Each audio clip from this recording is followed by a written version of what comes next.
The following is the second half of my interview with Paul Maruff. I was enjoying our session too much to cut it short, so I am trying out this two-part format because I felt it would be a waste to throw so much content away. So without further ado, please enjoy part 2.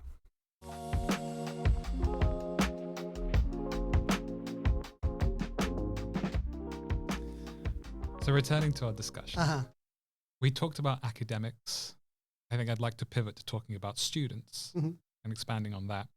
What are some strategies or advice that you could give students who are coming out of university, who've obviously developed a lot of technical skills? Maybe they've reflected on some soft skills, but they don't have industry experience because neuroscience degrees don't typically provide that. What could they do to make themselves employable in industry, for example? Okay. So a couple of things I've learned. So it also determine about what level at university they're coming out at. So if they come out with undergraduate degrees in neuroscience, the future or the strategy might be different than if you've graduated with a PhD or sometimes even a postdoctoral degree. You know, lots of people will go through to the end of their postdoc before they ask the question, what the hell am I doing with my life? So a couple of things. Another great piece of advice came from Joe Strummer from The Clash. You know him? You know The Clash? You're probably too young. Yeah, maybe. I'll be showing all the other neuroscientists. Or the wrong crowd. I was showing all the other neuroscientists my incredible street cred by mentioning. But Joe Strummer's the title of one of the films he made was called "The Future Is Unwritten," which is pretty naff a title. Of course, it's unwritten, right? No one knows what it is. But the point he was making was that you've ultimate freedom about where you choose and what to do. Nothing you've done in the past really should constrain you as to where you go in your future. I was there is all that idea about path dependence, that we're not as free as sort of, where you went to primary school or that day that you decided to, do something has caused you to limit the paths that are available to you. So that's true. But from a career, intellectual point of view, boy, oh boy, there's the old things of you've graduated in neuroscience and you need to find a role in a company that does neuroscience, that's all gone. Not just that, what is neuroscience this year is different to what it was last year. These change all the time. So the idea that you would come out of, say, a PhD or even an undergrad and say, I want to work in neuroscience, you don't have to be limited by the prefix neuro. And you ask, what is it that I have about myself that I adhere, I can work hard, I have no fear of hours, I can think clearly, I can do statistics, I can reduce, all that jazz. That's what I would say is look at those skills of yourself and say, that's who I am, not a PhD in neuroscience. I've applied those to these area before, but I can apply them to any area I want. That's the first thing, is that you're unconstrained by the fact that your degree is neuroscience, but you are really still a junior. Another mistake we make about PhD, I made it myself, is I thought it was the end of something. It's actually not the end of something. It's like a license to begin something, which is very disappointing when you get to the end of your PhD and you think, now, no, it's not. So essentially, if you think of that, the PhD is a license to begin something. And what have I got now? I've got training in managing a large project, working with a team, all of that stuff. I realized most of the people I work with I hated. All of the bad side of stuff, or the drudgery or the boredom. You understand what it is to be an expert in something, to know everything it is. And it's not all positive. It's also dealing with the negative. So I think as a young person coming into an industrial or commercial context, that's a great set of skills to have, because those skills you can use anywhere. I say to the junior people in my company, we get some people who come in as just undergraduates. I say this in science, in our world, there's sort of like three main areas you can really develop. One is that you can seek to become the technologist, which is advising people how to take a scientific idea and use it as a technology. So let's not talk about my company, but let's say you've done your PhD in neuroscience, you've done the neurobiology of substance abuse, and you've used an animal model to test that. But you've put together a PhD, a number of publications, not even a bazillion publications. You've got you've written a review, you've done talks, you've worked in a lab, you've worked with a monstrous supervisor whom you thought was lovely when you met them, but they've turned out to be the opposite. All that. But you've survived and you've got through. So all of those skills, you'll appreciate that I could say to you, well, we're beginning a project on attaching robot driving devices to mining trucks, right? And we want them to run up and down the mines in the outback, and we want to make sure that people don't get run over by them, or that, there's a process by which they only happen at certain time, blah, blah, blah, right? So if I set you that project, even if you know nothing about trucks, you'll know the questions to ask to start doing the project. So you'd say, let's get the question clear. What are you wanting me to do? Do I need to go up and see these trucks, or can I see them from here? Having not too much the courage, but just the wherewithal to actually say, okay, I know this problem has got none of the words that we used in this problem had anything to do with the words that I know everything about. No amygdala there or anything like that. But you say, it's just a pattern, right? There's something people don't know, multiple variables that do exist, things that change in those variables that they can assume different values. Under some values, they're probably optimal. Under other values, okay, this is a problem I've dealt with before. And that guy over there who's smoking, he looks like an asshole. That's just like my supervisor, right? So it's the same issues. I need to get a group together. There's so first of all, so that's the thing is, don't limit yourself by the fact that you're in neuroscience or even in an area of neuroscience. You are a scientist. You've been trained, obviously by incredible benefit of your universities, incredible advanced tuition that you've got, the time that you've had to train. If you've learnt mathematics or you've had to acquire computers, we always have to acquire sets of other skills. Some might be surgical skills, it might be computer skills, it might be gizmo skills. You get to plugging things into one another. Even though those are not your degree, you've actually had to use them in applied format. All of that speaks well to sets of problems that you can address. Then I think from a scientific perspective, it's sort of like in the biological sciences where I work, there's sort of three big areas. One is that you can then seek to specialize in the science technology interface. So if you were, like that person whom we spoke about, you might get a job with a company that implants cochlear implanting, and you say, okay, I want to really learn how to optimize the scientific arguments around that.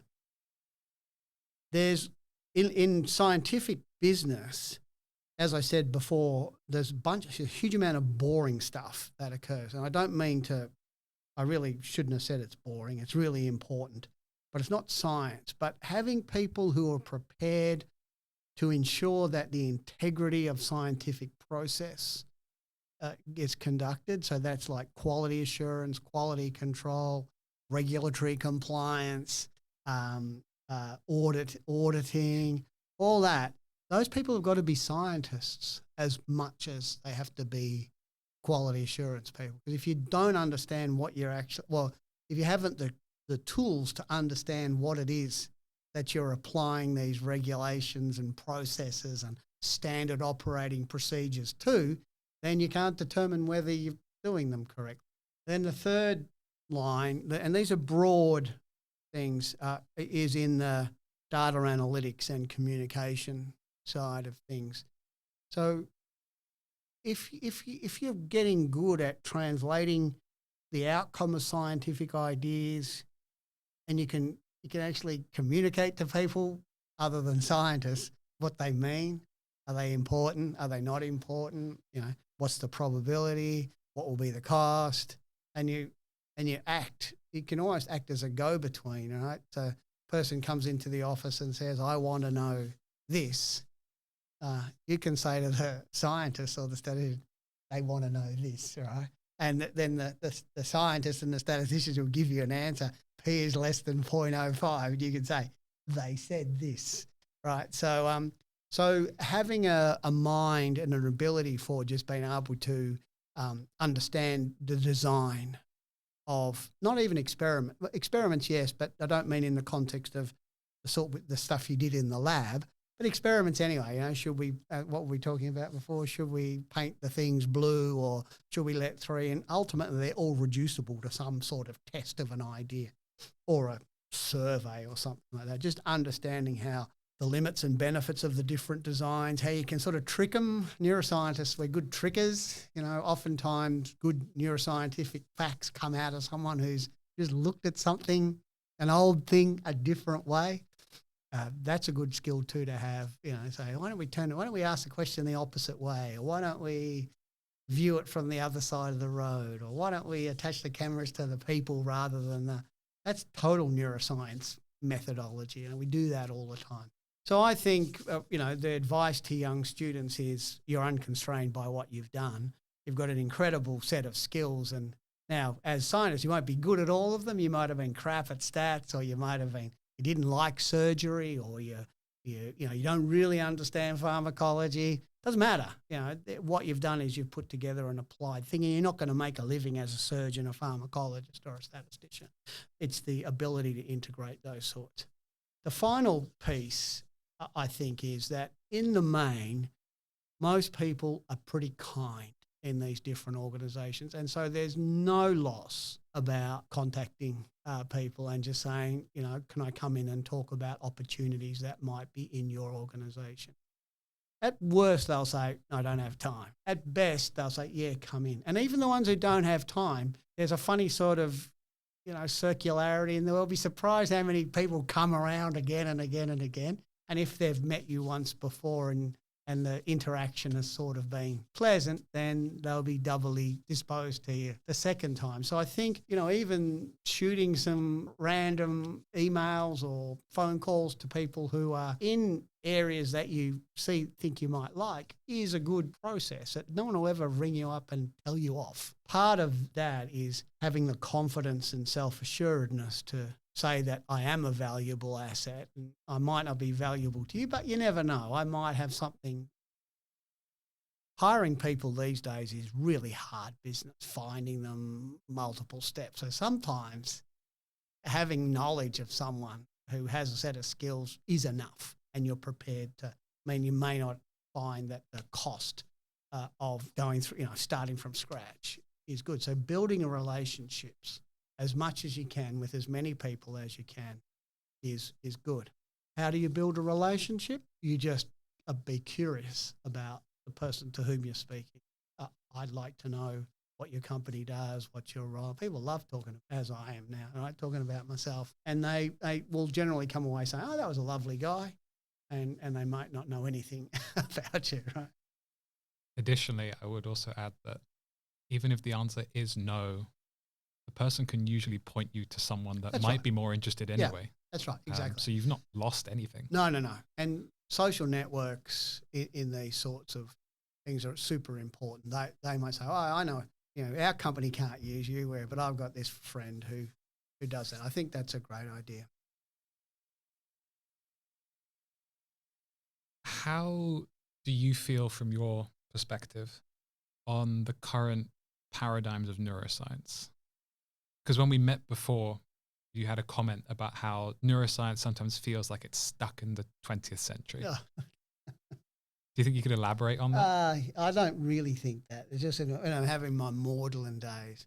I don't think the neuroscience paradigm is weighed down too much. I think sometimes the way we think about it is. It comes back to that point that I was making about how should they see themselves?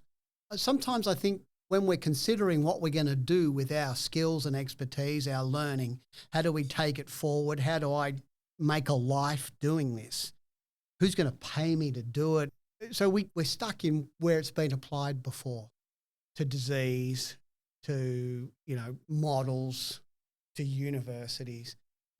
But I'm struck by the opportunities. So did we talk about watching Blade Runner 2041? Did you watch that 2049? movie? Yeah, 2049? Yeah, it's great. Do you know, so if you do 2049, if you're studying psychology, if you're at high school today thinking about psychology and ultimately moving into counselling, marriage counselling maybe, which is an old-fashioned idea, right? And we're talking about Blade Runner 2049. What's the year? 2024? You're going to be in 2025. 4 years undergraduate by the time you do your honours. So that takes you up to 2025, 2029.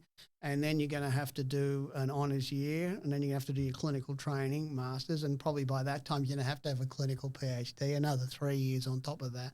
Then when you come out, you're going to have to do 2 years supervised experience under. So actually, you're coming up to 2039, something like that, to practice. In Blade Runner, 2049, is it? Yeah. There's a sex scene between a robot and a hologram who are having marital difficulties. So if I was a young high school student thinking about marital counselling as a career, I'm going to have to start thinking about how that might apply to holograms and robots, let alone hologram into relationships or robot. The context within which we're going to practice, that was a bit fanciful an idea, but essentially it's a good thought experiment. Just try to think that as neuroscientists, we are going to be called upon to lend our expertise in circumstances and contexts and questions that we've never had to do before. And so that's super exciting. If we're weighed down by the old paradigms of, a career in neuroscience or a career in any one of the specific neurosciences is about ameliorating disease, then you're not going to think about going forward, right? Yeah, so my concern wasn't that the field has run aground, is that we often, as young people in it, look backwards rather than imagine forwards. I see. Getting restrained a bit, constrained, focusing on the past too much. But yeah, because the way I teach it at undergraduate university, we always teach it from a historical context, because in a sense, truisms take many years to really lock down. And, it takes a lot of basic work before you can start to get to the applied and adventurous aspects. So I think that does bias students a lot to say that the business that we're in of neuroscience is very much old-fashioned. When you're in your PhDs and that, you still find yourself oftentimes, in conventional neuroscience frameworks butting against conventional models still, where we're seeking to understand these drug addiction in mice because this is a problem of humans, or we're seeking to develop a model of, some sort of proteomics because this is in the pathway that involved in Huntington's disease so everything, a lot of the stuff we do is constrained in those sense. And also too, part of a lot of the funding for neuroscience comes from medicine, or not comes from medicine, but is constrained by medical things, and just science for science's sake is less so. My final question to you is about your research. What is the CODH? What is the CODH? The Cognitively Optimized Digital Harmony Study, I think, the project you're working on with UniMelb? Monash? Monash, yeah. Yeah. Is that what we call it? Okay, so the other thing we do poorly in science is acronyms, right? We have them everywhere and everywhere. If ever you see an acronym in a study that's got a rude sense to it, that'll have been one that I always try to come up with.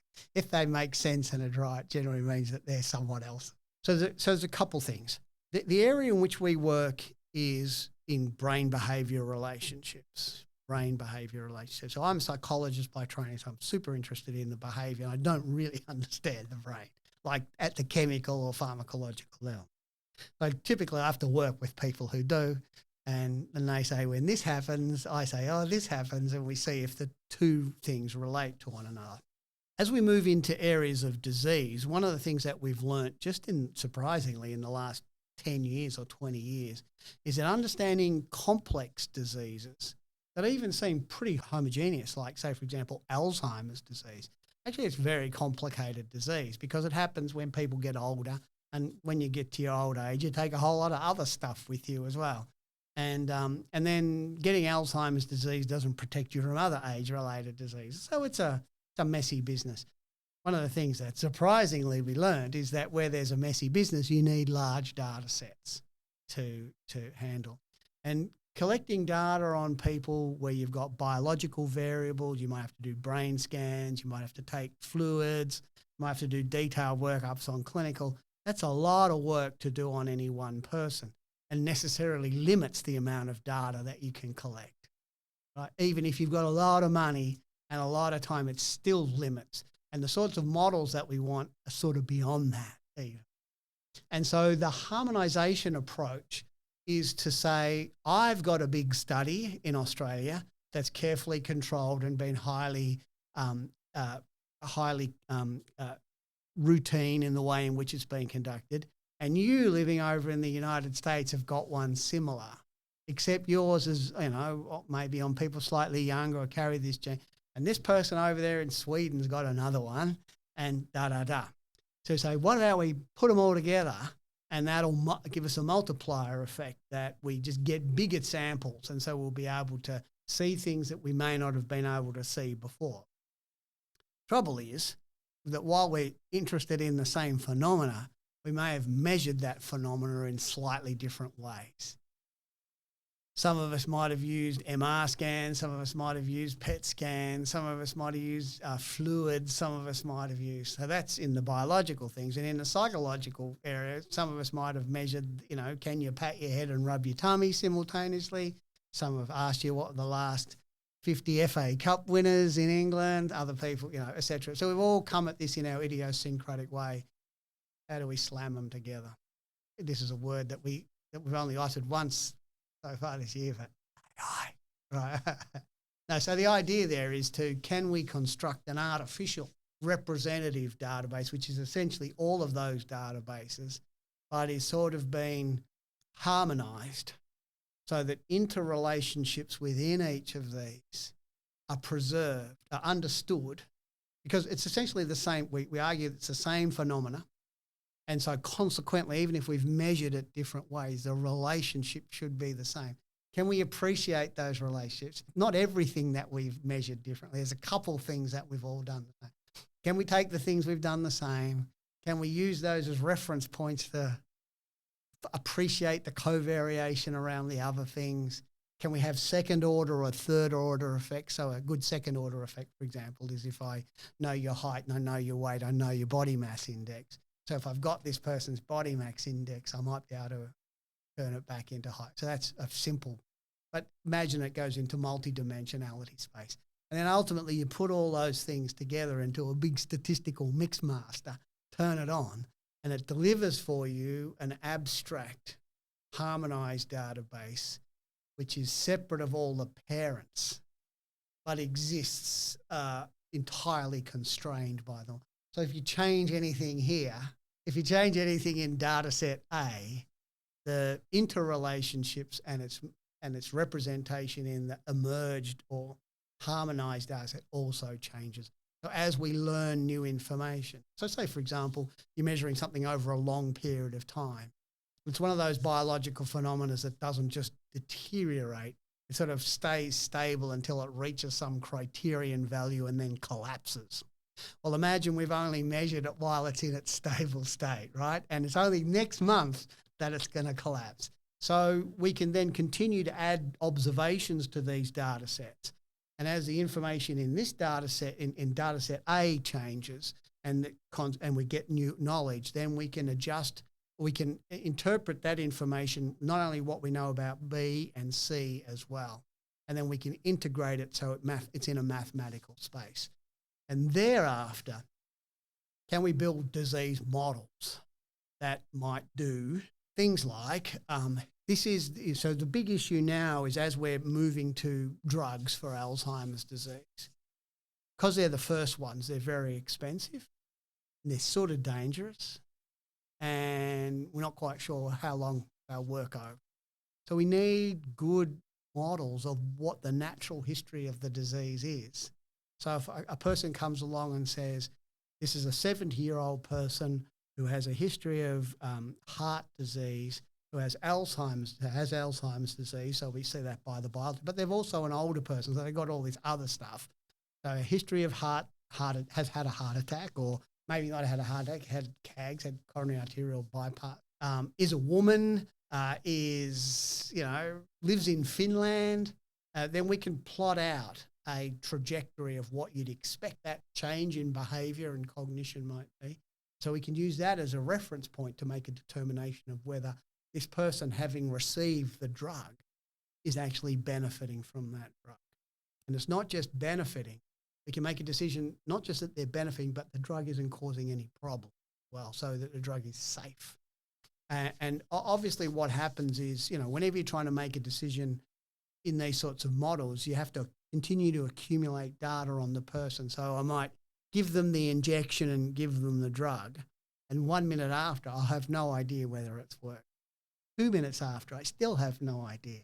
1 month after, 6 months after. So what we need to do is actually have that information such that as soon as we can make a decision, we can. And that decision could be keep them on the drug, or no, take them off straight away. Or it might have been that this person's not going to do well on this drug. We need to consider something else. So that's the CODH. It's like a harmonized data set. Of course, we might have it all wrong. And data harmonization itself does something to the data that blunts our ability to see stuff, or that it biases it in some sort of systematic way. We don't know that this is actually... But it will be exciting to see. It will be exciting. I wonder, my own feeling is whether there's the precision in harmonized data sets we think that we're going to get greater precision by getting greater numbers. But I wonder if the error that gets added in sort of overwhelms the benefit. I'm an AI skeptic personally. So we'll take a little break there. Okay. So I'd like to ask you some light-hearted icebreaker questions. If you only needed half the sleep that you do now, what would you do with the remaining time? I'm sort of pathetic like that. It's a funny question, isn't it? Because a lot of our lives we spend contemplating what we would do if we had something. Most of the time I'm in a super fortunate position that I'd probably just do more of what I do now, really. I would like to say that I'll do woodwork, or I'll learn the harp, or something like that, but I know I won't. I'll just do more of what I do now, which is, I'm super fortunate. I've got lots of lovely friends, do interesting work. After all these years, the company's going pretty well. There's, the consequences of what. So I hope this is not too boring for you. But if you have your passions, you just do more of those passions. You do more of them, right? Perfect. And lastly, do you have any hobbies that you like to spend your free time on the weekend? The boring hobbies of a white middle class man. I run. I play the drums. I don't think drums falls under boring. Well, but that's probably it. By the time the weekend comes, I'll run and play and work and eat, and I'm pretty happy at the end of that day. Are the drums in the house, or are they tucked away somewhere? Yeah. You get to my age and you've negotiated a fairly